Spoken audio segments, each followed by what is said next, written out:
आदरणीय दर्शक महानुभावहरू, यहाँहरूमा हार्दिक स्वागत अनि नमस्कार। धरानबाट प्रसारण हुने एकमात्र टेलिभिजन कृति टेलिभिजन अनि यसको प्रस्तुति हाम्रो सरोकार लिएर उपस्थित भइसकेको छु। म कार्यक्रम प्रस्तुता मोहन श्रेष्ठ। हाम्रो समाजमा थुप्रै घटनाहरू घट्ने गर्छन् र कार्यक्रमहरू सम्पन्न हुने गर्दछन्। ती घटना र कार्यक्रमहरू हाम्रा निम्ति सरोकारको विषय बन्दछ, किनभने त्यसले हामी अनि हाम्रो समाजलाई प्रत्यक्ष र अप्रत्यक्ष रूपमा प्रभाव पारिरहेको हुन्छ। आज भने हामी र हाम्रो समाजलाई प्रत्यक्ष प्रभाव पार्ने निकाय स्वास्थ्य संस्था, त्यसमा पनि धरानमा रहेको बीपी कोइराला स्वास्थ्य विज्ञान प्रतिष्ठानको बारेमा चर्चा परिचर्चा गर्न गइरहेका छौँ। यस सम्बन्धमा कुराकानी गर्नका लागि हाम्रो स्टुडियोमा हामीले आमन्त्रण गरेका छौँ एक यस्ता व्यक्तित्व। उहाँ हुनुहुन्छ बीपी कोइराला स्वास्थ्य विज्ञान प्रतिष्ठान धरानका रजिस्ट्रार अर्थात् कुलसचिव प्राध्यापक डाक्टर मोहन चन्द्र रेग्मी। आउनुहोस्, उहाँलाई स्वागत गरौँ। डाक्टर नमस्कार। धन्यवाद। सरलाई ढिलै भए पनि सर्वप्रथम चाहिँ यहाँको कार्यकालको सफलताको शुभकामना छ। हस्, धन्यवाद। यहाँहरूको लोकप्रिय टेलिभिजन मार्फत मैले जनतासँग साक्षात्कार हुने मौका पाएँ र यो ढिलै भए तापनि मेरो लागि एउटा खुसीको क्षण नै हो। त्यसको लागि यहाँलाई धन्यवाद दिन चाहन्छु। हवस्, यहाँ बीपी कोइराला स्वास्थ्य विज्ञान प्रतिष्ठानमा रजिस्ट्रार जस्तो महत्त्वपूर्ण पदमा नियुक्ति भएर आउनुभयो र यहाँको नियुक्ति यस कारणले गर्दा पनि महत्त्वपूर्ण छ। तपाईँ बीपी कोइराला स्वास्थ्य विज्ञान प्रतिष्ठानबाटै रजिस्ट्रार हुने पहिलो व्यक्ति, त्यसमा पनि डाक्टरहरूबाट रजिस्ट्रार हुने पनि पहिलो व्यक्ति। हजुर। त्यस कारणले डाक्टरहरूको मनोबल भावना, कथा व्यथा, त्यस्तै गरी त्यहाँ कर्मचारीका समस्याहरू अनि धरानमै रहेर धेरै लामो समयदेखि काम गरेको हुनाले धरानलाई सबै बुझेको व्यक्ति रजिस्ट्रार हुँदाखेरि तपाईँबाट सबैले धेरै आशा गरेका छन्। यो 5 महिनाको अवधि तपाईँ रजिस्ट्रार भएर काम गरिरहँदाको चाहिँ कस्तो छ अनुभव? अब बीपी कोइराला स्वास्थ्य विज्ञान प्रतिष्ठान आफैमा एउटा विशिष्ट संस्था हो। अब यो नेपाल भारत मैत्रीको एउटा कोसेढुङ्गा को रूपमा स्थापित छ। यो यतिको ठुलो सर्भिसको दायरा भएको, एकाडेमिक प्रोग्राम पनि भएको र जनतासँग प्रत्यक्ष सरोकार राख्ने संस्थाहरू नेपालमा कमै मात्र छन् र मेडिकल साइन्समा यो एउटा अग्रणी, एजुकेसन र साइन्समा अग्रणी संस्था नै हो। अब योभन्दा पहिला म विभागीय प्रमुखको रूपमा थिएँ। 4 वर्ष, करिब 3.5 वर्ष विभागीय प्रमुखको रूपमा स्त्री तथा प्रसिद्ध रोग विभागमा काम गरेँ र मैले अब विभागभन्दा माथि उठेर यो प्रतिष्ठानको गरिमालाई अझै माथि पुर्याउन र चाहिँ एउटा सोसाइटीमा पोजिटिभ कन्ट्रिब्युट गर्नको लागि रजिस्ट्रार बन्ने इच्छा देखाएँ र मलाई स्वास्थ्य मन्त्रीज्यू र ले साउन 4 गते 2077 साल साउन 4 गते हाम्रो उपकुलपतिज्यू ज्ञानेन्द्र गिरी सरले सिफारिस गरेर स्वास्थ्य मन्त्रीज्यूले जिम्मेवारी दिनुभयो र यो 5 महिना मेरो लागि निकै नै लर्निङ एक्सपिरियन्स।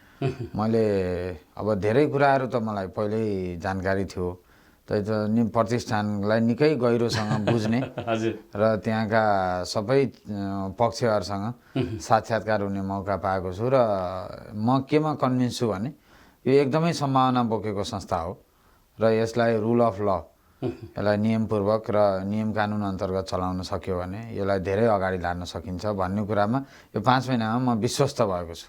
तपाईँ प्रतिको चासो, जिज्ञासा भनौँ न, र अलिकति थपेर हेर्ने भने गुनासो पनि। यहाँ एउटा राम्रो डाक्टरको रूपमा स्थापित हुनुहुन्थ्यो। तपाईँको काम भनेको बिरामी निको पार्ने, धेरैको ज्यान बचाउनु भएको छ। त्यो मिडियामा पनि धेरै आएको छ। हजुर।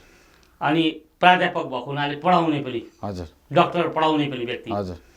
यो चिकित्सक पेसाबाट यो प्रशासनिक पेसा, हजुर, रजिस्ट्रारमा आउनुभयो। हजुर।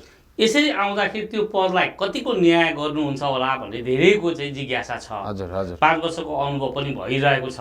तपाईँलाई कस्तो लाग्छ आफैलाई चाहिँ मैले यो पदको न्याय गर्न सके पदप्रति भन्ने लागेको छ कि केही तपाईँलाई पनि अहिले यतिखेर आएर केही कुराहरू मनमा खड्किरहेको छ?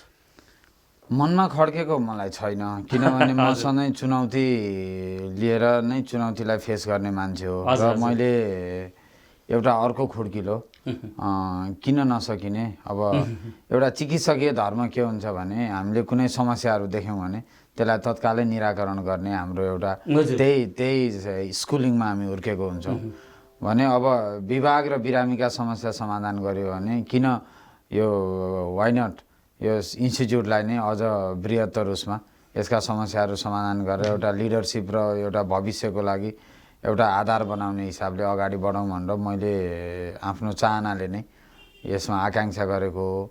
र एक किसिमको यो चिकित्सकीय मेरो पर्सनालिटीमा यो प्रशासकीय चिजहरूको आभूषण जोड्दा चाहिँ यसले राम्रै आउटकम दिँदो रहेछ। किनभने एज अ प्रशासक चाहिँ समस्याहरू आउने जसलाई चिकित्सकीय स्कुलिङले छिटो समस्या समाधान गर्नेतिर लाग्दाखेरि प्रतिष्ठानका समस्याहरू पनि छिटै समाधान हुने जस्तो मैले महसुस गरेँ।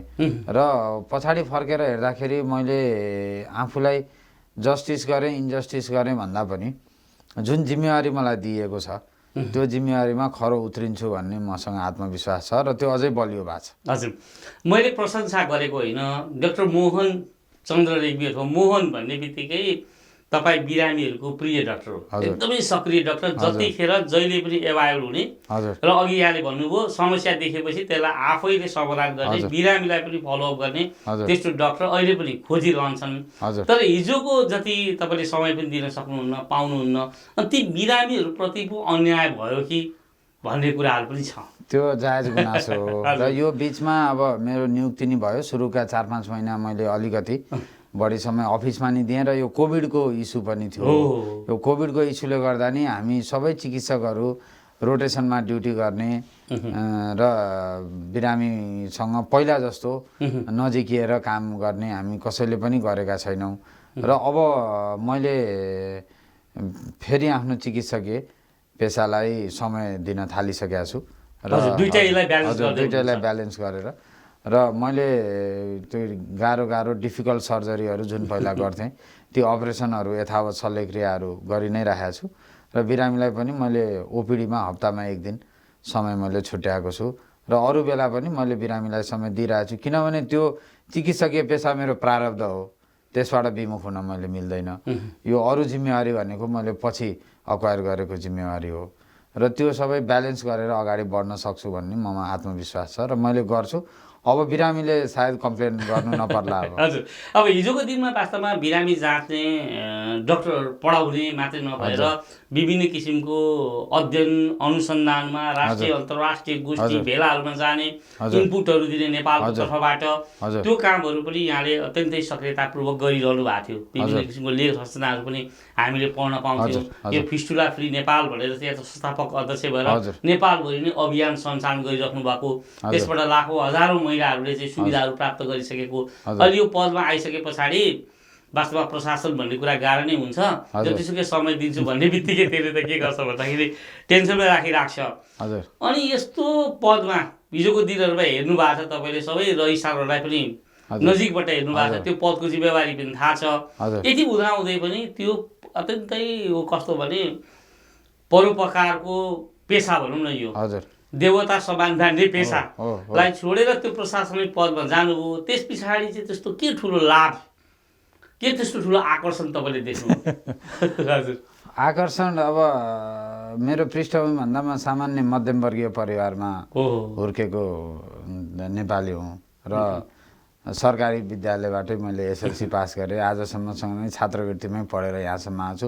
ममाथि राज्यको लगानी छ र राज्यको लगानी छ र मलाई एउटा अतिरिक्त जिम्मेवारी दिएर सरकारले नै माथि पठाएको छ भने सरकारले केही आशा गरेर यसबाट केही पक्कै काम हुन्छ, प्रतिष्ठानमा चुनौतीहरू छन् र सक्षम छ यो चुनौतीलाई चिर्न भन्ने आशा गरेर विश्वास गरेर नै पठाएको छ। र त्यो पेसा यहाँलाई अब मैले हाँसेरै सच्याउन चाहन्छु, मैले त्यो पेसा छोडिसकेका छैन। यो भन्छौँ नि, हाम्रो यो अहिलेको जिम्मेवारी भनेको केही दिनको घाम छाया हो। हामी के छ भने यहीँ बस्यौँ, यहीँ मैले चिकित्सकीय डिग्री प्राप्त गरेँ, यहाँसम्म आइपुगेँ, प्राध्यापक भएँ, विभागीय प्रमुख भएँ, अनि कैयौँ जिम्मेवारीहरू लिए, राष्ट्रिय अन्तर्राष्ट्रिय रूपमा धेरै कन्ट्रिब्युसनहरू गर्यो भने अब यहाँले थाहा नै पाउनुभयो होला, विगत कैयौँ वर्षदेखि प्रतिष्ठानप्रति जे जति शङ्का उपशङ्का विश्वासका सेवाका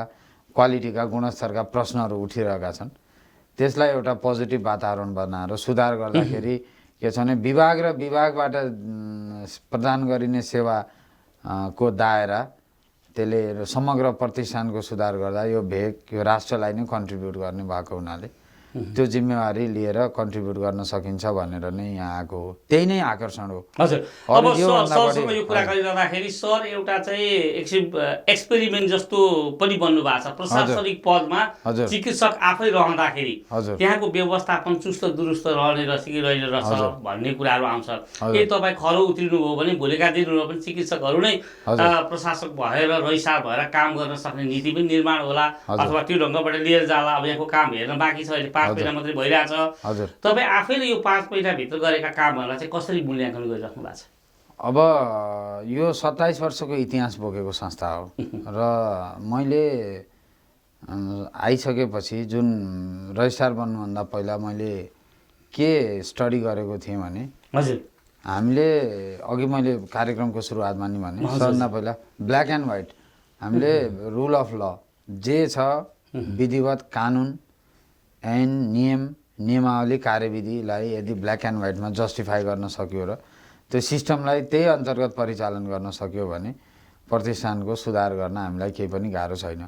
र प्रतिष्ठानको नियमावली 27 वर्षदेखि त्यति समय सापेक्ष परिवर्तन हुन नसकेको र प्रतिष्ठानको नियमावली छ जसलाई हामीले रिराइट गर्ने। अब उपकुलपतिज्यू आइसकेपछि उहाँले मलाई रजिस्ट्रारमा नियुक्ति गर्नुभयो र साउन 30 गते 77 साउन 30 गते हामीले यो 44औं सभाबाट 44औं सभाबाट नियमावलीको रिराइट गर्ने एउटा कमिटी बनाएको छौँ। हजुर, र त्यो कमिटीले काम सुरु गरिसकेको छ र त्यो सँगसँगै यहाँले अर्को पनि पत्रपत्रिकामा आएको कुरा सुन्नुभयो होला, यो विश्वविद्यालय प्रतिष्ठानलाई पूर्ण रूपमा फुल फ्लेज युनिभर्सिटी बनाउने भनेर हामीले काम सुरु गरेका छौँ। विगतमा चाहिँ हामीले गरिसकेका छौँ। अब यसको ब्याकग्राउन्डमा जाँदाखेरि प्रतिष्ठानलाई विगतमा 2 पटक पनि विश्वविद्यालय बनाउन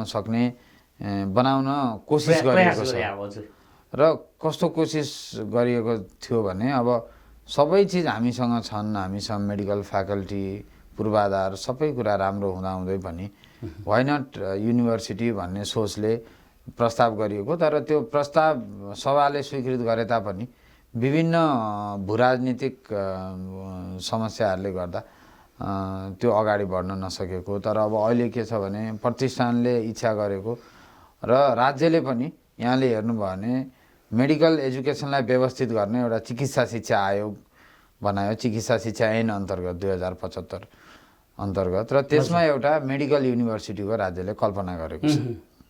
राज्यले मेडिकल युनिभर्सिटी सञ्चालन गर्नेछ भनेर दफा 46 मा कल्पना गरेको छ र हामीले के भने राज्यले कल्पना गरेको छ, हामीसँग यति पूर्वाधार र एउटा इच्छा पनि छ भने किन धरानकै बीपी कोइराला स्वास्थ्य विज्ञान प्रतिष्ठान जुन अब मैले सुरुमै भने जुन किसिमको सेवा प्रदान गरिरहेको छ त्यो एजुकेसन सर्भिस त्यो दायरामा यो प्रतिष्ठान नेपालकै सबभन्दा ठुलो संस्था हो, त्यसमा कुनै दुई मतै छैन भने सरकारले कल्पना गरेको युनिभर्सिटी बन्ने सबैभन्दा पहिलो दावेदारी त हाम्रै हुन्छ, त्यो त अभियस हो।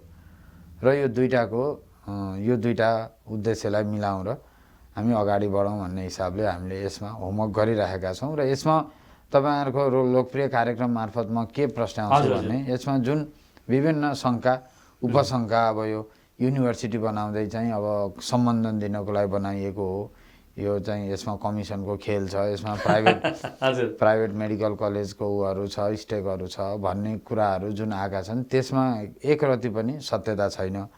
र त्यही चिकित्सा शिक्षा ऐनको दफा 46 को अर्को बुँदामा पढ्नुभयो भने के लेखेको छ भने सरकारले हरेक प्रदेशमा एउटा मेडिकल कलेज सञ्चालन गर्नेछ 5 वर्षभित्र भनेर भनेको छ। भने ती मेडिकल कलेज सरकारले बनाएका मेडिकल कलेजलाई अभिभावकत्व दिने संस्था कुन हो त? त्यो त बीपी कोइराला स्वास्थ्य विज्ञान प्रतिष्ठान जतिको संस्था त छैन, त्यो त सत्य कुरा हो।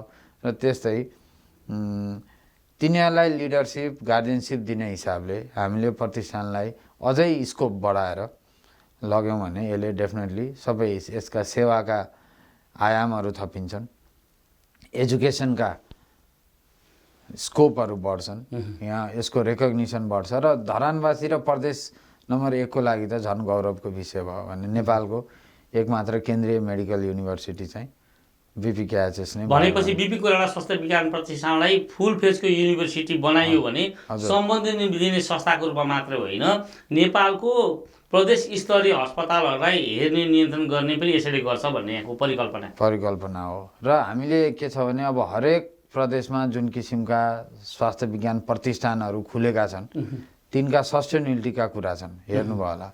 र तिनलाई पनि भोलि के छ भने डिपार्टमेन्ट डेभलपमेन्टदेखि लिएर त्यसका चाहिँ पाठ्यक्रमहरू बनाउने सबै कुरामा प्रतिष्ठानले नेतृत्व दिन सक्छ र ती सबै कुराहरू हामीले सोचेर नै अगाडि बढाएको। तर अब मेडिकल एजुकेसन भनेको अहिले देशमा मेडिकल शिक्षा भनेको निकै नै बहसको विषय छ, यो पेचिलो विषय हो र यसमा अब जुन किसिमका घटनाक्रमहरू विगत 4-5 वर्षदेखि भयो त्यसले गर्दा हरेकको मनमा अब यो एक किसिमको पहिला नेगेटिभिजम होइन, यस्तो हिडन एजेन्डाहरू केही छ कि भनेर आउनु त्यो स्वाभाविक हो। म त्यसलाई एकदम स्वाभाविक रूपमा लिन्छु। तथापि हामीले एकदम पवित्र उद्देश्य राखेर काम सुरु गरेका हौँ र यो उद्देश्य पुरा हुनु हामी सबैको लागि गौरवको विषय पनि हो। विश्वविद्यालय बन्नु पनि गौरवको विषय हो र कसैले पनि प्रतिष्ठानलाई भोलि अपग्रेड गरेर युनिभर्सिटी बनाउँदाखेरि बेफाइदा हुन्छ भनेर भन्छ भने त्यो हामीले बुझाउन नसकेको, यसका चाहिँ उद्देश्यहरू पवित्र उद्देश्यहरू बुझाउन नसकेको भनेर मान्छु र यो विषयमा अझै बहस भएर हामीले सार्वजनिक बहस गरेर यो चाहिँ सबै स्टेक होल्डरलाई बुझाउन सक्नुपर्छ। त्यो हाम्रो पार्टमा त्यो पहल हामीले गर्नुपर्छ। यो बुझाउने कुरा पनि बीपी कोइराला स्वास्थ्य विज्ञान प्रतिष्ठान चाहिँ धरानमा छ। धरान भनेको नेपालकै एउटा प्रमुख सहर, त्यसमा पनि उपमहानगरपालिका, त्यहाँका सेवाग्राही पनि सेवा प्रदायक पनि कर्मचारी धेरै धरानकै छन् र धरानीहरू र बीपी कोइराला स्वास्थ्य विज्ञान प्रतिष्ठानको सम्बन्ध चाहिँ खासै नजिकको हुन सकेन, एकअर्कामा विश्वासको वातावरण बन्न सकेन। त्यसले गर्दाखेरि अलिकति धरानीहरूको पहुँच पनि त्यहाँभित्र हुन सकेन र केही कुराहरू आशा राखेको छ धरानै भएको कारणले गर्दाखेरि एउटा डक्टर कमसेकम कोटामा राखिदियोस्, त्यसै सुविधाहरू केही न केही धरानीहरूलाई दियोस् भन्ने किसिमको आशा अपेक्षा जुन राखेको छ त्यसलाई चाहिँ कसरी सम्बोधन गर्नुहुन्छ? यो आशा राख्नु एकदमै जायज हो। हजुर, किनभने अब अहिले जग्गा धेरै वर्ष कसैले जग्गा जोतेको छ भने उसको हक लाग्ने भन्ने नियम छ। त्यस्तै अब प्रतिष्ठान धरानमै छ, धरानवासीको यत्रो एउटा भनौँ न भावनात्मक लगानी छ, कति चिजहरू जोडिएका छन् यहाँ र त्यो चाहिँ राष्ट्रिय रूपमा नै जुन हिसाबले अब मेडिकल सिट निर्धारण गर्दा चिकित्सा शिक्षा आयोगले नै केन्द्रीय स्तरमा नेतृत्व दिन्छ र नीति निर्धारण गर्छ। हामीले यो राष्ट्रिय रूपमा नै उठाएर यो कुरालाई सम्बोधन गर्नुपर्छ। यो कुरा जायज हो, यसमा मेरो पूर्ण समर्थन छ। हवस्, आदरणीय दर्शक महानुभावहरू, यहाँहरू हेर्दै हुनुहुन्छ कृति टेलिभिजनको यो कार्यक्रम हाम्रो सरोकार कार्यक्रममा आज हामीले धरानसँग र स्वास्थ्य क्षेत्रसँग प्रत्यक्ष रूपमा सम्बन्ध राख्ने बीपी कोइराला स्वास्थ्य विज्ञान प्रतिष्ठानसँग जोडिएर कुराकानी गरिरहेका छौँ। यसको विषयमा छलफल गरिरहेका छौँ। यस विषयमा छलफल गर्नका लागि मसँग हुनुहुन्छ प्राध्यापक डाक्टर मोहन चन्द्र रेग्मी। उहाँ बीपी कोइराला स्वास्थ्य विज्ञान प्रतिष्ठानको रजिस्ट्रार रहनु भएको छ र विगत धेरै वर्षदेखि चिकित्सक सेवा प्रदान गर्दै आउनुभएको र 3-4 वर्षदेखि स्त्री तथा प्रसुति रोग विभागका प्रमुख समेत रहनु भएको छ र कुराकानीलाई म निरन्तरता दिइरहेको छु। अहिलेसम्म यहाँले गर्नुभएका कामहरू हेर्दाखेरि सन्तोषजनकै देखिएको छ। आम नागरिकको तर्फबाट म एउटा मिडियाकर्मी भएको नाताले हेर्दाखेरि भविष्यमा अझ धेरै गर्नुहुन्छ भन्ने आशा पनि सबै क्षेत्रलाई छ, सबै पक्षलाई छ। त्यसमा पनि चिकित्सा क्षेत्रबाटै तपाईँ त्यहाँ आउनुभएको हुनाले गर्दाखेरि अझ बढी आशा राखेको छ। र अहिले हामी धरानै भएर सोचिरहँदाखेरि कस्तो देखेको छ भने यो बीपी कोइराला स्वास्थ्य विज्ञान प्रतिष्ठान अघि भन्नुभयो नेपालकै ठुलो एउटा चिकित्सक संस्था हो र यसले चाहिँ धरानलाई बचाउने काम गरेको छ। मृत सहर भन्ने कुरा आइरहँदाखेरि जतिखेर बीपी कोइराला स्वास्थ्य विज्ञान प्रतिष्ठान आयो त्यस पछाडि धरानमा पनि एक प्रकारको बहार आयो, जसले गर्दाखेरि धरानलाई नै मृत सहर हुनुबाट जोगायो। र अहिले पछि आइसकेपछि के देखेको छ भने बीपी त खतम छ, बीपीमा भ्रष्टाचार छ, बीपीमा अनियमितता छ, बीपीमा आन्दोलन भइरहेको छ, कहिले चाहिँ ओपिडी सेवा बन्द छ, कहिले यस्तो छ उस्तो छ भनिरहँदाखेरि चाहिँ धरानीहरूकै ख्यातिमा पनि यसले अवरोधहरू ल्याइरहेको छ। र यहाँको विशेष गरिकन जनप्रतिनिधिलाई पनि के हो त्यो बीपीमा हेर्नु पर्दैन, यहीँको मान्छेलाई पनि बाइतीवरको बीपी त के हो दबाब छ भन्ने किसिमको चाहिँ आरोप प्रत्यारोपहरू खेप्नु परिरहेको छ। यो कहिलेसम्म? अब समस्या नै प्रतिष्ठानमा छैनन् भनेर त म भन्दिनँ तर अब नेपालका प्रायःजसो सबै सार्वजनिक संस्थानमा समस्या छन्। यो देशव्यापी एउटा हुने छ र यसलाई रेक्टिफाई गर्नुपर्छ। अब त्यति भन्दैमा मैले यसका पोजिटिभ साइडहरू पनि भन्छु। अहिले पनि यहाँबाट उत्पादित जनशक्तिहरू नेपालकै अब्बल जनशक्तिमा मानिन्छ। हामीसँग 300 जना मेडिकल फ्याकल्टी डाक्टर टिचर शिक्षक चिकित्सक हुनुहुन्छ, जसमा 60 जना हामीसँग प्रोफेसरको जनशक्ति छ र त्यस्तै कर्मचारीको पनि ठुलो सङ्ख्यामा कर्मचारी, त्यस्तै प्राविधिक जनशक्तिहरूले काम गरिरहेका छन्। र यहाँ अहिले पनि हाम्रो यो कोभिडभन्दा पहिला ओपिडीको दैनिक ओपिडी सङ्ख्या करिब 2500 देखि 3000 ओपिडीका बिरामीहरू।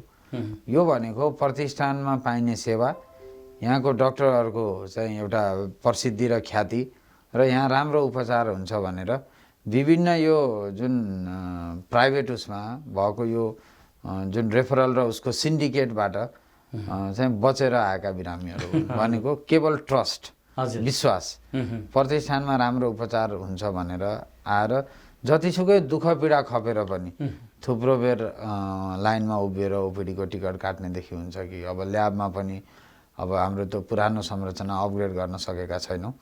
त्यसमा लाइनमा लागेर भए पनि, ओपिडीमा लाइनमा लागेर भए पनि डाक्टरलाई देखाएर प्रतिष्ठानमा देखायो भने राम्रो हुन्छ, राम्रो डाक्टर हुनुहुन्छ, राम्रो ट्रिटमेन्ट हुनुहुन्छ भनेर आउनुभएका बिरामी हुन् र त्यो हाम्रो सबभन्दा ठुलो प्लस पोइन्ट हो।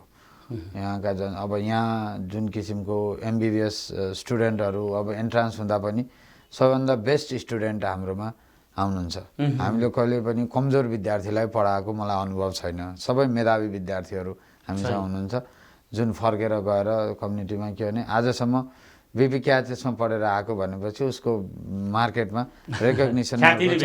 हजुर, त्यो नेपालमा मात्रै होइन, इन्टरनेसनल लेभलमै छ। ती हाम्रा प्लस पोइन्ट भयो। त्यस्तै रिसर्च अनुसन्धानमा हामी नेपालकै अग्रणी छौँ। यति हुँदाहुँदै अब यी शाखहरू र प्रतिष्ठानले गेन गरेको चिज जोगाएर यसलाई अझै अगाडि लानुपर्ने हामीसँग डेफिनेटली चुनौती छ। यहाँले भन्नुभएका के समस्याहरू छन् प्रतिष्ठानमा र ती समस्यासँगै यसका पोजिटिभ साइड पनि छन्।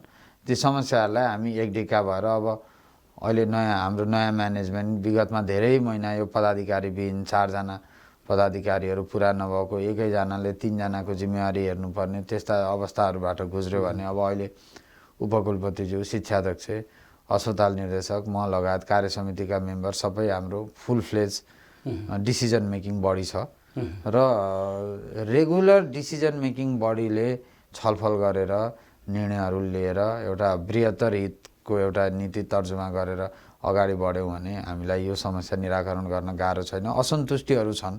अब सबैभन्दा ठुलो चुनौती कस्तो छ भने अब जुन हिसाबले प्रतिष्ठानको दायरा विकास भयो, वृद्धि भयो, त्यो अनुसारको हामीलाई गभर्मेन्टबाट सपोर्ट छैन। र हाम्रो भनाइ के हो भने यस्ता संस्थाहरूलाई सरकारले पूर्ण रूपमा ओन गर्नुपर्छ र यसका सञ्चालन खर्चदेखिका सबै कुराहरू सरकारले बेहोरेर यसको वृद्धि विकासमा बजेट दिनुपर्छ। जस्तो एम्सको अवधारणामा स्थापित संस्था हो। एम्सको लागि विशेष ऐन ल्याएर गरिएको छ, प्रतिष्ठानको लागि विशेष ऐन छैन। कम्तीमा नेपालमा BP कोइराला स्वास्थ्य विज्ञान प्रतिष्ठान जस्तै 2-3टा जति संस्था हामीले सेन्ट्रलमा, पूर्वमा र पश्चिममा राख्यौँ भने र हेल्थ केयरको लेभल बढायौँ भने विदेशी नै ठुलो राशि र धन पनि हामीले जोगाउन सक्छौँ। यसतर्फ राज्यले सोच्नुपर्छ। र अलिकति चुनौती देखिएको जुन अब हाम्रो ओभरसिङ एजेन्सी र सपोर्टिङ हाम्रो अर्गनाइजेसनहरूले हामीलाई त्यति राम्रो सपोर्ट भनेको बेला नगरिदिएर र डिसिजन मेकिङमा सामञ्जस्यता नभएको हुनाले समस्याहरू आएका छन् बिचमा। तर यो चाहिँ रिपोर्टिङ स्वास्थ्य मन्त्रालय अनि त्यस्तै प्रतिष्ठानसँग राम्रो समन्वय भएर र अहिले प्रदेश सरकारको पनि त्यतिकै चासो छ। यो 3 लेभलको सरकारको बिचमा राम्रो समन्वय भयो भने हामीलाई अगाडि बढ्न गाह्रो छैन र यहाँले भने जस्तै चुनौतीहरू हामी निराकरण गर्न सक्नेछौँ। अब जस्तै अहिले कोभिडको जुन सिचुएसन छ, अब अस्पतालको आम्दानीहरू हाम्रो हामी 70-80 करोड डेफिसिटमा छौँ। तर अब हामीलाई अनुदान यो सस्टेनेबिलिटीको लागि हामीलाई कहीँबाट केही पनि सहयोग छैन। डेफिनेटली स्वास्थ्यकर्मीहरूलाई काममा खटाइएको छ, तर भने जस्तो उनीहरूको माग र डिमान्डहरू यथोचित रूपमा सम्बोधन गर्न सकिएको छैन। यी कुराहरू आउनु स्वाभाविक हो। यी यहाँले देख्नु भएको छ यस्ता कुराहरू अन्त पनि आइरहेको छ। हजुर, यहाँले भन्नुभयो जस्तै बिपी कोइराला स्वास्थ्य विज्ञान प्रतिष्ठानमा जो कार्यरत कर्मचारी हुनुहुन्छ, नर्स हुनुहुन्छ, डक्टरहरू हुनुहुन्छ र उहाँहरूप्रति चाहिँ सबै सेवाग्राहीहरू सन्तुष्ट छन्। बरु भन्छन् यस्तो समस्या बिचमा पनि कसरी काम गरिराख्नु भएको छ। हजारौँ पेसेन्जर लाइन लागेर बसिराख्नु भएको छ। 2 जना डक्टरले चाहिँ सबै कुराहरू गर्नुपर्ने भएको छ र उहाँहरूको सेवासँग सन्तुष्टै भएर होला त्यो भिड घुइँचो लागेको छ। तर यी ठुला ठुला कुराहरू अघि भन्नुभयो नेपाल सरकारले सहयोग गरेको छैन, आर्थिक अभाव छ, बजेट आइरहेको छैनन्, यस्ता यस्ता कुरा त यो ठुला ठुला योजनाका कुराहरू भए त्यो विषयमा चाहिँ सर्वसाधारण सेवाग्राहीहरूलाई केही थाहा हुँदैनन्। तर उनीहरूले साना साना कुराको व्यवस्थापनहरू हेर्छन्। जस्तै टोयलेट फोहोर छ, टोयलेटको चुकुल छैन, बस्ने ठाउँ छैन, बिरामीहरूको सिट चाहिँ फोहोर छ, यस्ता कुराहरू हेरिरहेको छन् क्या। खानेपानीको व्यवस्था छैन, तातो पानीको व्यवस्था छैन, लाइनहरू एकदम मिलाउने मान्छे छैन, त्यत्र सेक्युरिटीहरू राखेका छन्। हस्पिटलभित्रबाट चाहिँ सामानहरू चोरी हुन्छ, मोटरसाइकल चोरी हुन्छ। यो सानो सानो व्यवस्थापनमा चाहिँ यहाँहरूको ध्यान नपुगेको हो कि यसप्रति चाहिँ चासो नदेखाएको भन्ने कुरा, यो त फेरि नितान्त तपाईँसँग सम्बन्धित छ जस्तो लाग्छ। यसमा ध्यान हामीले पुऱ्याएको छौँ, छलफल हामीले गरिरहेका छौँ। अब के छ भने डेफिनेटली जनताले चाहे जस्तो कार्य सम्पादन र त्यसको डेलिभरी भएको छैन होला, म त्यो स्वीकार्छु। र अब यो ओपिडीको भिडको व्यवस्थापनको हकमा म आइसकेपछि हामीले अनलाइन ओपिडीको सिस्टम सुरु गरिसकेका छौँ। अब अनलाइन ओपिडीको सिस्टम सुरु हुँदा साथ ओपिडीमा त्यहाँ उभिने लाइन र भिडको चाहिँ कम हुँदै जान्छ। यसलाई हामीले अझै प्रचार प्रसार गरेर व्यापक बनाउने र जनतालाई चाहिँ सुसूचित गराउने पहल गरिरहेका छौँ। त्यस्तै अब सेक्युरिटी र खानेपानीका कुराहरूमा खानेपानीको यो धेरै 2056 सालमा खानेपानी संस्थानसँग सम्झौता भएको र त्यो सम्झौता अनुसार काम नभएको हुनाले हालसालै हामीले अब यो स्थानीय निकायमा हस्तान्तरण धरान उपमहानगरपालिकाले स्वामित्व लिनु भएपछि मेयर साहबकै अग्रसरतामा हाम्रो टिमले भिजिट गरेर त्यो समस्याको दीर्घकालीन समाधान खोज्नलाई हामीले निर्देशन दिइसकेका छौँ। अब यो कुनै पनि समस्याहरू एकै दिनमा आउने होइनन्। सिस्टम बिस्तारै नन फङ्सनल भएर देखिने हुन् र तिनको समाधान पनि एकै दिनमा सम्भव हुँदैन। हामीले कार्ययोजना बनाइसकेका छौँ। जस्तो यहाँले सेक्युरिटी भन्नुभयो, पार्किङ भन्नुभयो, जुन टोयलेट क्लिनलिनेसका कुराहरू भए, पब्लिकले सबैभन्दा हेर्ने, पब्लिकसँग सरोकार गर्ने मेन्टेनेन्सका कुरा। जस्तो अब त्यही इमर्जेन्सीको बाहिर पनि लडेका ती भाँचिएका कुर्सीहरू देखिने, आउँदाखेरि पब्लिकले बस्ने ठाउँमा ती साह्रै नै त्यो दृश्यहरू त्यति चाहिँ आँखालाई प्रिय दृश्यहरू थिएनन्। ती सबै रेक्टिफाई गर्न सम्बन्धित निकायलाई निर्देशन दिइसकेको छु र त्यो प्रोसेसमा छ। र अब यो लेभल अफ केयर जुन अब बिरामीले सन्तुष्टि पाउने, जसमा चाहिँ अब फिडब्याकहरू बिरामीका गुनासाहरू लिएर त्यसलाई यथोचित तुरुन्त सम्बोधन गर्ने गरेर एउटा ऱ्यापिड रेस्पोन्स सिस्टम पनि गर्न अब हामीले सबै पदाधिकारीको कार्यालयमा उजुरी पेटिका र यो शुक्रबार 12 देखि 1 बजेसम्म यो प्रत्यक्ष रजिस्ट्रारलाई चाहिँ कम्प्लेन गर्न मिल्ने गरी हामीले एउटा हटलाइन पनि सुरु गरिसकेका छौँ। अब त्यो आवश्यकता पऱ्यो भने हरेक दिन नै त्यो हटलाइन हामीले फङ्सनल बनाउन सक्छौँ। र सबैभन्दा महत्त्वपूर्ण कुरा के भने एउटा कलेक्टिभ हामीले सबैजनाले एउटा कलेक्टिभ डिसिजन लिएर बिरामीका सबभन्दा पहिला कस्तो भने सर्भिससँग रिलेटेड कुराहरूकै प्रश्नहरू बढी उठ्छन्। त्यो स्वाभाविक हो। जनतालाई मतलब हुँदैन यहाँ एमबिबिएस प्रोग्राम हुन्छ कि डिएमएमसिएच हुन्छ कि यहाँ अरू ठुल्ठुला नीतिगत रूपमा यहाँ समस्या छ कि ती हेर्दैनन्। पब्लिकले हेर्ने भनेको सर्भिस डेलिभरी, क्वालिटी केयर, छिटो सर्भिस हुनु पऱ्यो, राम्रो हुनु पऱ्यो, चाहिँ आत्मीय रूपमा ट्रिटमेन्ट हुनु पऱ्यो, एउटा आत्मीयताको भावना आउनु पऱ्यो, एम्प्याथी सिम्प्याथी दुवै। ती कुराहरूमा हामी सजग छौँ र यी कुराहरू यहाँले औलाउनु भएका कुराहरू सुधारको लागि हामीले पहल गरिसकेका छौँ। रिजल्ट त्यसको छिट्टै देख्न पाउनु। सानो उदाहरण है, हामी पनि कहिलेकाहीँ सेवाग्राही भएर जान्छौँ त्यहाँनिर, त्यहाँ कस्तो बुझिन्छ भने चर्चा चलिरहँदाखेरि हामी मिडियाकर्मी भएको हुनाले गर्दाखेरि त्यहाँका कुराहरू कस्ता छन् के छन् भन्ने कुरा सुनिरहेका हुन्छौँ। त्यहाँ के भन्ने गरिन्छ भने सामान्य बिरामी ठिक हुन्छ भनेर गयो भने उभिएर लाइन लाग्नुपर्ने, यताबाट यता ठेल्ने, यताबाट ठेल्ने, यताबाट उता पठाउने, उताबाट उठाउने, यो हेरेस भएर बेडमै भर्ना हुनुपर्ने हुन्छन् अरे। अनि बेडमा भर्ना भएको बिरामी त आनन्दले सुत्छन् नै होला, तर उसका कुरुवाहरू हुन्छ नि ती पनि बिरामी हुन्छन् अरे। त्यस्तो खालके झन्झटिलो प्रक्रियाबाट बिपी कोइराला स्वास्थ्य विज्ञान प्रतिष्ठान चाहिँ अगाडि बढिरहेको छ। त्यहाँको व्यवस्थापन चाहिँ होइन, यो त बेवास्तापन हो भन्छन् धेरैले प्रत्यक्ष रूपमा लाभस्वरूप। मैले एक दुईवटा हेरेँ, सामान्य कुरा उदाहरणको रूपमा, त्यो लाइन लाग्ने सट्टामा चाहिँ बस्ने कुर्सी राखिदियो भने सर्दै सर्दै सर्दै जान्छन्, ठ्याक्कै त्यहाँ पुग्छन्। लाइन बेच्ने कुरो पनि आउँदैन। त्यहाँ चाहिँ ढुङ्गा पो राखेको हुन्छ मान्छे सट्टामा, त्यो बिल राखेको हुन्छ त्यहाँनिर। यस्तो तरिकाले चलिरहेदाखेरि त यो जमानामा टेक्नोलोजीमा पनि के हो यस्तो इँटा राखिरहेछ मान्छेको ठाउँमा, उसको पालो अरे त्यो। अनि यस्तो हेर्दाखेरि तपाईँ हामी हस्पिटल म्यानेजमेन्ट गर्ने, हस्पिटल म्यानेजमेन्ट पढेका मान्छेहरूको लागि त्यो ठुलो चाहिँ ठुलो चुनौती हो, लाजलाग्दो कुरा हो। यसलाई कसरी सम्बोधन गर्नुहुन्छ? यो कहिलेसम्ममा ठिक हुन्छ होला? कसरी यो चाहिँ मान्छेले भनौँ न, होइन अहिले मोहन सर आइसक्नु भए पछाडि चाहिँ यो कुराहरू चाहिँ ठिक भयो भनेर सर्वसाधारण सेवाग्राहीहरूले कहिले हेर्न पाउँछन्? अब यस्तो छ मोहन सर, यो जुन संरचनामा हाम्रो ओपिडीहरू सञ्चालन भइरहेको छ अहिले, ओल्ड बिल्डिङ जुन छन्, त्यो बिल्डिङहरूको 50 देखि 60 बिरामी प्रति ओपिडीको लागि डिजाइन भएर बनेका हुन्। र सरदर ओपिडीमा त्यति बेला 300 देखि 500 बिरामी टोटल हुन्थे। हरेक ओपिडीमा 30 देखि 60 बिरामीको लागि ओपिडी बनेका हुन्। अब आज डिपार्टमेन्ट अफ गाइनी हाउसमा हेर्ने भने प्रतिदिन 300 देखि 400 बिरामी एउटै ओपिडी, मेडिसिन ओपिडीमा त्यस्तै, हरेक ओपिडीमा त्यस्तै भिडभाड छ। र अहिले एक्जिस्टिङ संरचनामा हामीले त्यो भिड व्यवस्थापन जनताले सोचेअनुसार हामीले गर्न सक्दैनौँ। त्यसको लागि सर्भिसको दायरा बढाउनु पर्ने हुन्छ। जस्तै अब अगाडिपट्टि जुन त्यो ठुलो बिल्डिङहरू अहिले बिचमा 2 वर्ष रोकियो, अहिले फेरि बिसी सर आइसकेपछि वैशाखबाट त्यो बिल्डिङ फेरि पुनर्निर्माण भइरहेको छ। त्यो 400 बेडको maternal and child health centre खोलिसकेपछि त्यो ओपिडीलाई हामीले त्यता सेपरेट गर्न सक्छौँ। त्यस्तै हामीले सेवाको दायरा बढाएर हामीले यो भिडलाई चाहिँ व्यवस्थापन गर्नुपर्छ। अहिले तत्कालै यो 2000 देखि 3000 बिरामीको हामीले जनताले चाहेअनुसार व्यवस्थापन गर्न तत्काललाई चुनौती नै छ। अब कस्तो छ भने हेल्थ केयर डेलिभरी मानिस अब संसार एउटै चाहिँ ल्यापटप र मोबाइलमा केन्द्रित भइसक्यो। मान्छेले ग्लोबल्ली हेर्छ, ग्लोबल स्ट्यान्डर्ड अफ केयर खोज्छ। बरु अलिकति पैसा खर्च गर्न पनि मानिसले रेडी हुन्छन्, तर के भने स्ट्यान्डर्ड र क्वालिटीमा मानिसले कम्प्रोमाइज गर्न चाहँदैन। र त्यसमा त्यही कारणले धेरै गुनासोहरू आएको छन्। अब तर पब्लिक इन्स्टिच्युटमा अब इभन इन्डियाको ठुल्ठुलो इन्स्टिच्युट हेर्नुभयो भने त्यहाँ पनि हुने खाले भिड यस्तै नै हो। मैले भिडलाई जस्टिफाई गर्न सरले बोलिरहँदाखेरि नि मलाई कस्तो लाग्यो भने जस्तै गाइनुको बिरामीहरूले मोहन सरलाई नै देखाउँछु भन्छन्।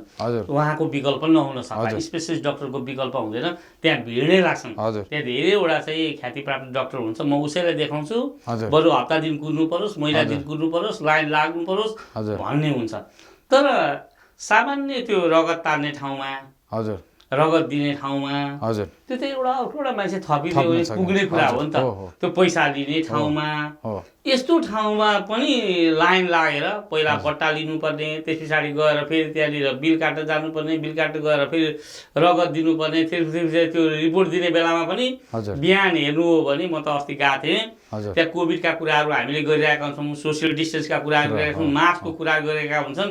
ती कुरा त परै जाओस्, त्यो त पहिला फिल्म हेर्दाखेरि हामी गर्थ्यौँ नि, माथिबाट ब्ल्याक मान्छे माथि चढेको, त्यस्तै अवस्था त्यहाँ देखिन्छ।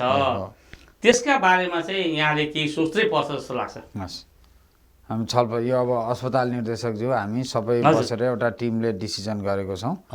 अब यो सेवालाई अलिकति डिसेन्ट्रलाइज गरेर व्यवस्थित गरेर ल्याबको पनि हाम्रो एकदमै प्रायोरिटीकोमै छ, ल्याबको कुरा प्रायोरिटीमै छ। अब त्यसलाई रातभरि सिफ्ट सिस्टममा चलाएर हुन्छ कि फास्ट ट्र्याक ल्याब केही ल्याएर हुन्छ कि हामीले के व्यवस्थित गर्छौँ यसलाई। त्यस्तै अब धेरै कम्प्लेन आएको यो डायलाइसिस र आइसियुका पनि विस्तारका कार्यक्रमहरू छन्।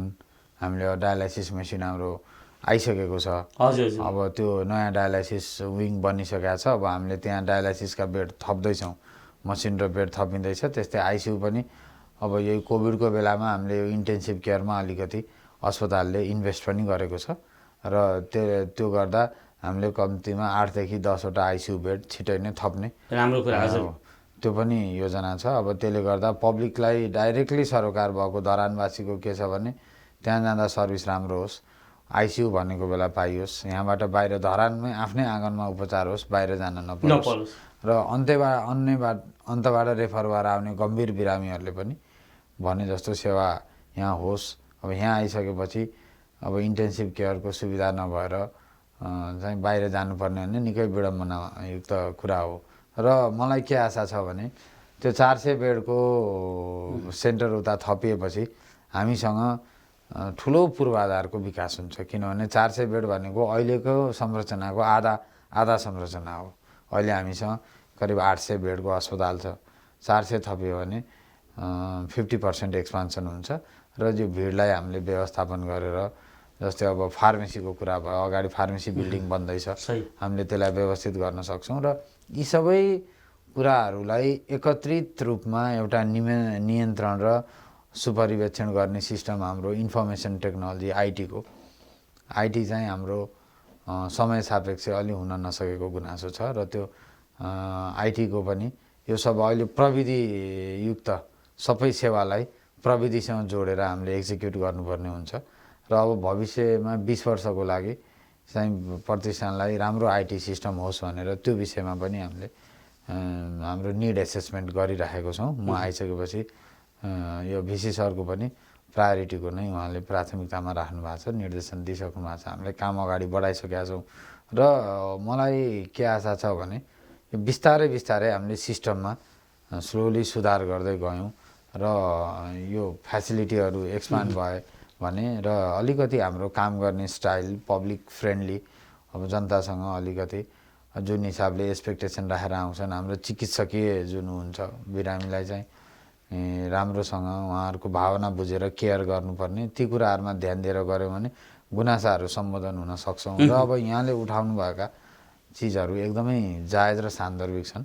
तिनलाई हाम्रो रेगुलर हुने छलफलमा हामी यसलाई प्राथमिकताको विषयमा राख्नेछौँ र समाधानका बाटोहरू हामीले गरिरहेका छौँ। छिटै नै रिजल्ट देख्न पाइन्छ आशा गरौँ। हजुर, दर्शक महानुभावहरू, यहाँहरू हेर्दै हुनुहुन्छ कृति टेलिभिजनबाट यो कार्यक्रम हाम्रो सरकार कार्यक्रममा सरकारको विषय बनाएका छौँ। बिपी कोइराला स्वास्थ्य विज्ञान प्रतिष्ठानलाई अहिले त्यहाँका रजिस्ट्रार प्राध्यापक डाक्टर मोहन चन्द्र रेग्मी हामीसँग कुराकानीमा हुनुहुन्छ र उहाँको कुराकानीलाई म अन्ततिर अगाडि बढाउन चाहन्छु।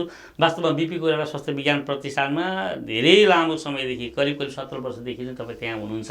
हजुर, अब डिपार्टमेन्ट चिफ भएर पनि काम गर्नुभएको छ र त्यहाँ एउटा कस्तो कुरा आउँछ भने त्यहाँको ल्याबहरू बिग्रिरहन्छ।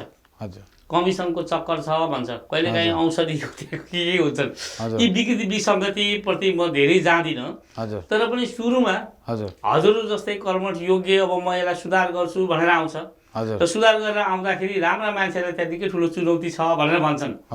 राम्रो मान्छे यसले गर्छ होला भनेर आशा राखो र उहाँलाई ठुलो चुनौती छ भन्छन् र पछि चाहिँ फेरि के छन् भने उहाँ समेत त्यही भ्रष्टाचारकै अख्तियारको मुद्दा लागेर चाहिँ बिदा हुनु परेको अवस्था छ। त्यसप्रति चाहिँ कतिको तपाईँ सचेत र सजग हुनुहुन्छ? म एकदमै सजग छु र मलाई नियुक्तिको बेलामा पनि मलाई माननीय स्वास्थ्य मन्त्रीज्यूले उहाँले मलाई भन्नुभएको छ, तपाईँले जुन हिसाबले काम गरिराख्नु भएको थियो अब चाहिँ तपाईँ एउटा जोखिमयुक्त एरियामा प्रवेश गर्दै हुनुहुन्छ र यसमा विचार गरेर काम गर्नु होला र जुन हिसाबले प्रतिष्ठानका विगतका सबै अफिस बियररहरूलाई एक किसिमको अब कतिपयको त अब त्यो कोर्टमै छ केस, त्यसको छिनोफानो नहुन्जेल म त्यतातिर प्रवेश गर्न चाहन्न अदालतमा विचाराधीन विषयहरूमा, तैपनि अब धेरै इस्युहरू छन्। अब पब्लिक त्यसबाट अनभिज्ञ रहने कुरै हुँदैन र त्यो एरिया जोखिमयुक्त एरिया छ। तर त्यति भनिरहँदाखेरि मैले अघि नै के भने म कुनै पनि स्वार्थ र अरू कुनै आकर्षण बोकेर त्यो पदमा आएको होइन र केही गरौँ भन्ने भावनाले नै म त्यहाँ छु र रुल अफ ल, विधिसम्मत नियमसङ्गत कानुनसम्मत रूपमा नै काम गर्नुपर्छ भन्ने मेरो मान्यता छ। किनभने सोसाइटीलाई धेरै कन्ट्रिब्युसन गर्नुपर्ने ऊर्जाशील उमेर मेरो अझै बाँकी नै छ, त्यो कुरामा म सजग छु र मलाई के विश्वास छ भने जस्तोसुकै जोखिमयुक्त भए पनि मैले त्यो भूमिकालाई राम्रोसँग निर्वाह गर्न सक्छु र केही न केही पोजिटिभ कन्ट्रिब्युसन म गर्छु भन्ने मलाई विश्वास छ। तर विगतमा जुन किसिमका उहरू भयो यहाँले उठाउनु भयो त्यसले गर्दाखेरि डेफिनेटली प्रश्नहरू उठ्छन् र त्यो कुनै पनि मेरा शुभचिन्तक र पब्लिकले सरोकार राख्ने व्यक्तिले त्यो प्रश्न उठाउनु स्वाभाविक हो। त्यो सचेत हजुर यसमा चाहिँ गम्भीर राम्रै मान्छे पनि फसेका छन् भन्ने कुराहरू आएको छ। किनभने विगतमा हामीले देखेका छौँ साह्रै असल मान्छेहरूलाई पनि त्यो किसिमको आरोप लागिरहेछ। अब एउटा कुरा मलाई तपाईँले चालेको कदमहरूमा त्यहाँका नीति निर्देशिकाहरूलाई चाहिँ पुनर्लेखन गर्दै हुनुहुन्छ, जहाँ चाहिँ लोपपोलहरू थिए, जहाँबाट चाहिँ घुसेर चाहिँ अनियमितता भ्रष्टाचार गरिरहेका थिए, सुशासन गरेका थिएनन्, त्यसको बारेमा अलिकति बताइदिनुहोस्। कस्तो कस्तो नीतिहरूलाई चाहिँ तपाईँहरूले चाहिँ पुनर्लेखन गरिराख्नु भएको छ, यसको आवश्यकता किन पर्यो? सामान्यतया कस्तो हुन्छ भने कुनै यत्रो ठुल्ठुलो प्रतिष्ठान विश्वविद्यालयको क्षमताका प्रतिष्ठानहरूलाई चाहिँ उनका विनियमावलीमा यो सेवा शर्त सम्बन्धी, हजुर, त्यस्तै आर्थिक, त्यस्तै शैक्षिक र अस्पताल सेवा सम्बन्धी यी विभिन्न डोमाइनमा राखेर हेर्नुपर्ने हुन्छ र हामीले पहिला बनेको नियमावलीले यो यसरी 4वटा डोमाइनमा राखेर हेरेको छैन र सामान्यभन्दा सामान्य कुरामा पनि डिसिजन लिन नसकेर त्यो डिसिजन चाहिँ कार्य समितिमा पुग्नु, साना साना कुराहरू पनि कार्य समितिमा पुग्दा के हुन्छ भने हजुरको कार्य समितिले प्रतिष्ठानको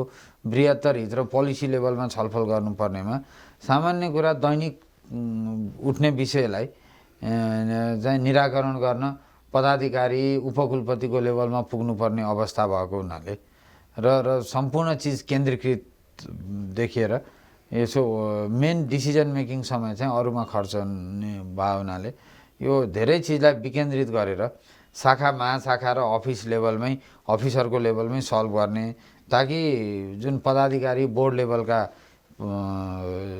अफिस बेयरहरूले प्रतिष्ठानको बृहत्तर हित र पोलिसी लेभलका कुराहरू छलफल गर्न मिलोस् भनेर यसलाई डिसेन्ट्रलाइज गरेर ब्ल्याक एन्ड व्हाइट हामीले बनाउन खोजेको।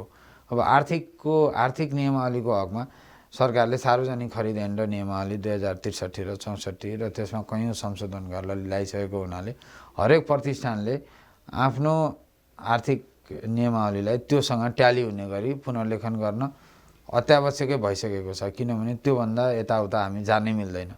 त्यस्तै सेवा शर्तमा पनि अब 2072 सालमा संविधान आइसकेपछि हरेक सङ्गठित संस्था यस्तै प्रतिष्ठानहरूले लोकसेवाका भावना र मूल्यहरूलाई स्वीकार गरेर संविधानमा अन्तर्निहित चाहिँ फन्डामेन्टल उहरूलाई अङ्गीकार गरेर हामीले त्यसलाई रिडिफाइन गर्नुपर्छ। त्यो पनि आवश्यकता भइसकेको छ। त्यस्तै अब शैक्षिक पनि मैले भनिहालेँ, यो विश्वविद्यालय स्तरको संरचना छ जसमा अब फ्याकल्टी बोर्डदेखि लिएर एकाडेमिक कमिटी, डिपार्टमेन्ट, यी सबै कुराहरूको एउटा एलाइनमेन्ट र अझै बृहत्तर वृत्ति विकासको लागि शैक्षिक नियमावलीको आवश्यकता छ। अहिले सबै चिज हाम्रो एउटै डकुमेन्ट छ, त्यो डकुमेन्टलाई डिसेन्ट्रलाइज गरेर अझै त्यसलाई परिष्कृत बनाएर सबै स्टेक होल्डरको ओपिनियन लिएर हामीले अन्तको पनि इक्जाम्पल लिएर अगाडि बढ्यौँ भने यसले एउटा ठुलो कोसेढुङ्गा हुनेछ भन्ने मैले विश्वास लिएको छु। र यो सँगसँगै यहाँलाई म के भन्न चाहन्छु भने प्रतिष्ठान बनेदेखि आजसम्म यसको सङ्गठनात्मक सर्वे, म्यानेजमेन्ट अडिट भएको छैन र यसको लागि हामीले अब प्रतिष्ठानको एउटा स्ट्राटेजिक प्लानिङ, रणनीतिक योजना कस्तो हो त भोलि 25 वर्षमा हाम्रो गन्तव्य कहाँ हो, कस्ता किसिमका चाहिँ हामीले योजनाहरू कार्यान्वयन गर्नुपर्ने हो, जनताले के किसिमका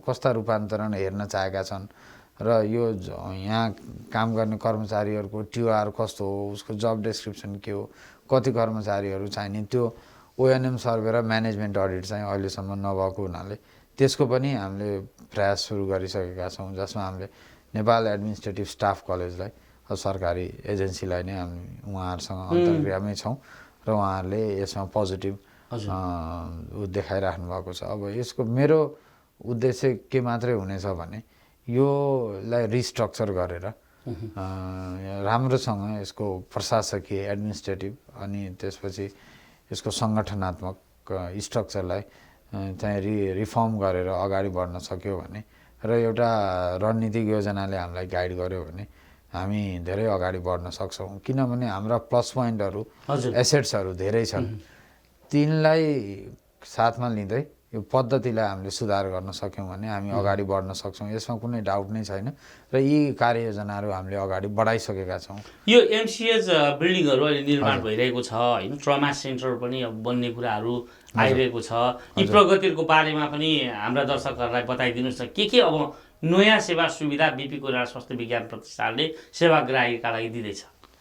अब अहिले सबैभन्दा ठुलो प्रायोरिटी अस्पताल सेवातिर हाम्रो यो सुपर स्पेसालिटी, अब जुन कन्सेप्ट हुन्छ, अब पहिला मेडिसिन सर्जरी मात्रै हुन्थ्यो भने अब नेफ्रोलोजी, कार्डियोलोजी, किडनी सम्बन्धी, हार्ट सम्बन्धी, त्यस्तै अब रेस्पिरेटरी मेडिसिन, चेस्ट सम्बन्धी गरेर डिसेन्ट्रलाइज गर्दै जाने, विभागहरूको प्रमोट गर्दै जाने र विशिष्टकृत सेवाहरू जनतालाई प्रदान गर्दै जाने, त्यो हिसाबमा हाम्रो डिसिजन भएर हामी अगाडि बढिसकेका छौँ। र विभिन्न विभागहरू र सेवाहरू विशिष्टकृत स्पेसल ओपिडीहरू थप्दै जाने र यो मातृ शिशु भवन 400 बेडको बनिसकेपछि त्यो यो भेगका सबै जनताको लागि एउटा कोसेढुङ्गा साबित हुनेछ। किनभने अब हरेक घरमा आमा र छोरी हुन्छन् र आमा र छोरीको डाइरेक्टली सरोकार राख्ने विभाग हो डिपार्टमेन्ट अफ अब्स्टेटिक्स एन्ड गाइनेकोलोजी, र त्यसमा निकै धेरै चाप छ बिरामीहरूको, र त्यो चापलाई र बालरोग विभागमा धेरै ठुलो चाप छ, र त्यो चापलाई व्यवस्थित गर्न 400 बेडको हामीले सेन्टर थप्यौँ भने त्यो सबै किसिमका सुविधाहरू हामीले त्यहाँबाट दिन सक्छौँ। यो दुईवटा डिपार्टमेन्ट रिलेटेड र अङ्कोलोजी र कार्डियोलोजीको अब क्यान्सर र हार्ट सम्बन्धी स्पेसल सेन्टर जुन बिचमा यो योजनाहरू अगाडि नै बनिसकेका थिए, बिचमा अलिकति यो चाहिँ अवरोध भएर यो पोलिसी लेभलमा अवरोध भएर रोकिएका थिए। ती चिजहरू पनि क्रमिक रूपमा मन्त्रालयबाट स्वास्थ्य मन्त्रीज्यूले निर्देशन दिनुभएको छ, यी कुराहरू अगाडि बढाउनुहोस् र पब्लिकलाई सरोकार राख्ने विषयहरूमा द्रुत गतिमा काम गर्नुहोस् भन्ने निर्देशन भइसकेको छ, र यो हामी अगाडि बढाउँदैछौँ। यस्तै विगत हाम्रो गत सभाले ट्रामा सेन्टर र ट्रान्सप्लान्ट सेन्टर चाहिँ प्रतिष्ठानमै हुनुपर्छ भन्ने अवधारणामा एउटा नीति पास गरिसकेको छ, र त्यस्तै प्रतिष्ठानसँग जति पनि जग्गाहरू हाम्रा एसेट्सहरू छन् त्यहाँ पनि स्वास्थ्य सेवा सम्बन्धित सेवा विस्तारका कार्यक्रमहरू ल्याउने र पब्लिकलाई सर्भिस दिने भन्ने हिसाबले सिनेटले योजना बनाइसकेको छ, र ती योजनाहरू हामी अगाडि बढाउँदैछौँ, जसमा अब एमसिएच भवनको निर्माण द्रुत गतिमा भइरहेको छ, र अङ्कोलोजी, कार्डियोलोजी, ट्रामा सेन्टर र यो ट्रान्सप्लान्ट सेन्टरको कामहरू हामीले गुरु योजना बनाएर मास्टर प्लान बनाएर अगाडि बढाइसकेका छौँ। सो यहाँको योजनामा यो धरानको पुरानो अस्पताल भन्छ नि, प्रमुख बजारमै रहेको छ, छात्रचौकदेखि मासतिर, त्यो जग्गा बिपी कोइराला स्वास्थ्य विज्ञान प्रतिष्ठानकै मातहतमा छ। अहिले धरान उपमहानगरपालिकाले पनि हामीले पाएदेखि बरु हामी यहाँ के गर्थ्यौँ भन्ने कुराहरू आएको छ, तर आम धरानीहरूले चाहिँ यो बजारमा भएको हुनाले धरानवासीहरूको लागि यहाँ पनि स्वास्थ्य सेवाहरू सञ्चालन गर्न सकेको भए राम्रो हुन्थ्यो भन्ने आशा राखेको छ। यसका लागि त के योजनाहरू बनेको छैन? यसका लागि योजना छन्, किनभने यो तपाईँहरू सबैको भावनासँग जोडिएको ठाउँ हो, त्यो हामीले बुझेको छौँ। र यहाँ धेरै जति धरानमा मूर्धन्य व्यक्तित्वहरू हुनुहुन्छ प्रायः जसो त्यही अस्पतालको बर्थिङ सेन्टरमा जन्मिनु भएको भन्ने नि मैले अन्तर्क्रिया मार्फत थाहा पाएको छु। म आफै पेसाले चाहिँ अब्स्टेटिसियन भएको हुनाले अब चाइल्ड बर्थ जीवनको एउटा महत्त्वपूर्ण पाटो हो कुनै पनि घरमा, र हरेकको कसैको जीवनको सुरुवात त्यो ठाउँबाट भएको छ भने त्यहाँ भावना जोडिएको हुन्छ, र त्यो राम्रो गरौँ भन्ने सबैको यहाँहरूको चाहना छ। अब नगरपालिकाले पनि बर्थिङ सेन्टर रन गरिरहेको छ भने हाम्रो इच्छा पनि त्यसमा केही यहाँहरू सबैको साझेदारीमा एउटा चाहिँ सबैको ओनरसिप हुने गरी एउटा हेल्थ केयर डेलिभरी सेन्टर नै बनाउने, एउटा क्लिनिक अथवा सानो स्याटेलाइट हस्पिटल कस्तो हुन्छ त्यो बनाउने भनेर हामीले निर्णय गरिसकेका छौँ। र त्यो ठाउँमा अब कयौँ वर्षदेखि कयौँ जेनेरेसनदेखि बस्नुभएका विभिन्न अलिकति त्यो तपाईँको मार्जिनलाइज कम्युनिटीको साथीहरू पनि हुनुहुन्छ, उहाँहरूको पनि यथोचित व्यवस्थापन गरेर त्यो ठाउँलाई चाहिँ एउटा प्रतिष्ठानकै स्याटेलाइट क्लिनिक या एउटा हस्पिटल 50 to 100 कतिको जानकारीमा आएको छ कि छैन, सम्पर्कमा आएको छ कि छैन, जसले हिजोको दिनमा त्यो भवनहरू बनाउनको लागि सहयोग गरे, ती दाता परिवारले त्यो त अस्पतालको लागि बनाएको थियो, अहिले चाहिँ त्यतिकै चाहिँ बेवारिसे भएर बसिरहेको अवस्था छ। हजुर। बरु हामी के कन्ट्रिब्युसन गर्न चाहन्छौँ भनेका छौँ भने धरानका अब यहाँका केही दाताहरूले पनि यहाँ केही हुने हो भने हामी पनि बरु हजुर कन्ट्रिब्युसन गर्न चाहन्छौँ भनेर जस्तै प्रभु प्रसाद श्रेष्ठ लगायतका हजुर। व्यक्तित्वहरूले इन्ट्रेस्ट देखाइरहेछ। हजुर। त्यसमा बिपी कोइराला स्वास्थ्य विज्ञान प्रतिष्ठानले चाह्यो भने हजुर। अब यहाँले भने जस्तै यहाँसँग त विशेषज्ञ डक्टर छ, नर्सहरू छ, विभिन्न किसिमको सेवा सुविधाहरू छ, त्यो दिन सक्ने गरी केही काम गर्न तत्काल गर्न सक्ने अवस्था छैन? गर्न सकिन्छ। उहाँहरूको पोजिटिभ प्रस्तावहरू आएका छन्, हजुर। हामीले छलफल गरिरहेका छौँ र त्यो हामीले हातेमालो गरेर अगाडि बढ्न सक्छौँ। त्यसमा हामी पोजिटिभ नै छौँ। त्यसमा एउटा स्वास्थ्य संस्था कुनै बनोस् जसले धरानवासीलाई पनि फाइदा होस् र प्रतिष्ठानको पनि इन्फ्रास्ट्रक्चरको अधिकतम सदुपयोग होस् र प्रतिष्ठानलाई पनि केही त्यसको एउटा एसेटको रूपमा डेभलप होस् भन्ने हामी चाहन्छौँ र त्यो कुरामा हामीले अगाडि बढाइसकेका छौँ छलफल। हजुर डा साहब, निकै लामै कुराकानी भयो र निकै महत्त्वपूर्ण पनि भयो जस्तो लागेको छ मलाई, किनभने सेवाग्राहीको तर्फबाट आएका जिज्ञासाहरू मैले राखेँ। बिपी कोइराला स्वास्थ्य विज्ञान प्रतिष्ठानको एउटा निर्णायक तहको व्यक्तित्व भएको कारणले गर्दाखेरि यहाँले यहाँका आफ्ना योजनाहरू पनि, कार्यक्रमहरू पनि, समस्याहरू पनि राख्नुभयो। यसले गर्दाखेरि हाम्रा दर्शकहरू, यसका सेवाग्राहीहरू र बिपी कोइराला स्वास्थ्य विज्ञान प्रतिष्ठानसँग विभिन्न किसिमका प्रश्न उठाइरहेका व्यक्तित्वहरूलाई पनि यसले निकै सहज भयो जस्तो लागेको छ। यो किसिमको छलफल अगाडि बढी नै रहनुपर्छ र म के भन्न चाहन्छु भने विशेष गरिकन सेवाग्राहीसँग र धरानीहरूसँग र योसँग सरकार राख्ने पक्षहरूसँग चाहिँ यहाँको यस्तो अन्तर्क्रियाहरू हुनुपर्छ र कुराकानीकै सिलसिलामा अब हामी अन्तमा आउनु पर्दाखेरि हाम्रो टेलिभिजन हेरेर बसिरहनुभएका व्यक्तित्वहरूलाई यहाँ के भन्न चाहनुहुन्छ? अब सबभन्दा पहिला त यहाँलाई धन्यवाद दिन चाहन्छु मोहन सर, मलाई आफ्ना कुरा राख्ने मौका दिनुभयो। म पहिला एज अ क्लिनिसियन काम गर्दा पनि कयौँचोटि यहाँ आएर मेरो काम, मेरो रोगको बारेमा मैले बोलेको छु भने आज एउटा डिसिजन मेकिङ ठाउँमा आएर मैले आफ्नो कुरा राख्न पाएँ। त्यो मेरो लागि अझै महत्त्वपूर्ण विषय हो र अब प्रतिष्ठानसँग उठेका कयौँ जनसरोकारका विषयहरू जुन यहाँले राख्नुभयो त्यो कुरा एकदम महत्त्वपूर्ण छन्। त्यसलाई हामी चाहिँ उचित समाधान र सम्बोधन गर्नेछौँ र अब यस्तै किसिमका फिडब्याक र अन्तर्क्रियाहरू भइरहोस् भन्ने हामी चाहन्छौँ। अब र व्यक्तिगत रूपमा अब पब्लिकसँग सरोकार भएका केही गुनासा भएका यहाँहरू मार्फत या हाम्रो उजुरी पेटिका अथवा शुक्रबार 12 देखि 1 बजेसम्म डाइरेक्टली हटलाइनमा मलाई जानकारी गराउँदाखेरि म त्यसमा अझै पहल गरेर अगाडि बढ्नेछु। साथै अब पब्लिकसँग सरोकार राख्ने विषयलाई हामीले छिटै नै हामीले एउटा सामूहिक प्रतिष्ठानको सामूहिक नेतृत्व हो त्यो बसेर एउटा सकारात्मक निचोडमा पुर्याउनेछौँ भन्ने म यहाँलाई आश्वासन दिलाउन चाहन्छु। र साथै अब म चाहिँ कस्तो भने जनताको छोरा हो। अब सधैँ अब सामान्य परिवारमा हुर्केर यहाँसम्म आइसकेँ र मैले वरिपरि हिँड्दा डुल्दा बोल्दा आफू हुर्किँदा खेल्दा देखेका चिजले नै मलाई मार्गनिर्देश गरिरहेका हुन्छन्। त्यही भएर म यहाँहरूबाट टाढा छैन। हजुर। र भोलि फर्केर फेरि त्यही प्रतिष्ठानमा त्यसैको चाहिँ एउटा कर्मचारी चिकित्सकको रूपमा मैले कार्य गर्छु अहिले जुन जिम्मेवारीमा भए तापनि। त्यही भएर यो जिम्मेवारी राम्रोसँग निभाउनु पर्ने मलाई एउटा च्यालेन्ज पनि छ र तपाईँहरूको चासो सरोकार सुझाव सधैँ मेरो च्यालेन्जलाई चाहिँ राम्रोसँग मैले च्यालेन्ज लिन सक्ने मलाई मार्गनिर्देशन हुनेछ भन्ने अपेक्षा राख्छु। राख्दै मेरो कुरा राख्न दिनुभएकोमा धन्यवाद दिँदै बिदा हुन्छु। हवस् जसलाई पनि धेरै धेरै धन्यवाद। यहाँको अत्यन्तै महत्त्वपूर्ण समय हाम्रो टेलिभिजनका लागि दर्शकहरूसँग जोड्नका लागि दिनुभयो, त्यसको लागि धन्यवाद।